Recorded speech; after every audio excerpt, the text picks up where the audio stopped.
How do you think we should approach the running back position? Yeah, you want to draft them early and you want to draft them often. Why? Because running backs are the lifeblood of fantasy football. And if you look at the ADP data right now, 6 of the first 7 players coming off the board, running backs. Over 50% of the top 50 overall picks are running backs. So you want the Saquon Barkleys, the Alvin Kamaras.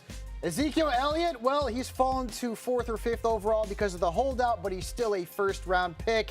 These are the guys that you want to lean on all season long. Okay, so like 6 elite running backs. Right around there. You've got some tier. other guys who can get to that elite level this season. But you need your running back. Anyone that doesn't fall into that elite category that you might not be thinking about drafting early, but we might want to think about? Yeah, I'm moving Chris Carson up in my rankings, no question about that. Last year, he was the RB15 in PPR leagues, but he only had 20 catches on 24 targets. Pete Carroll has said this week that CC is going to see more opportunities as a pass catcher.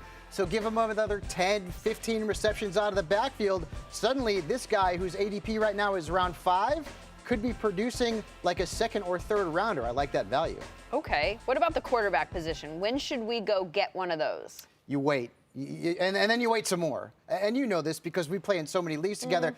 The position is so ridiculously deep. It's all about supply and demand. There are always great quarterbacks late. Okay, so last year, Patrick Mahomes, best quarterback in fantasy football, 10th round pick. Matt Ryan, number 2 quarterback in fantasy football, 9th round pick. Ben Roethlisberger, 3rd quarterback based on fantasy points, 10th round pick. And you're going to see a lot of those guys in 2019. I love Kyler Murray. I love Lamar Jackson. These guys are all going to go late. And if you like the older guys like Ben Roethlisberger, Tom Brady, Phillip Rivers, they're all going to be on the board after round 10. Sounds crazy, right? But it's true. But there's no chance that you're going to get a Pat Mahomes past round like 2 this year. No, I'm definitely not going to get him in round 2. I would wait until round 4 or 5, which means, Lindsay, he's not going to be on the board in round 4 or 5. I'm not getting him.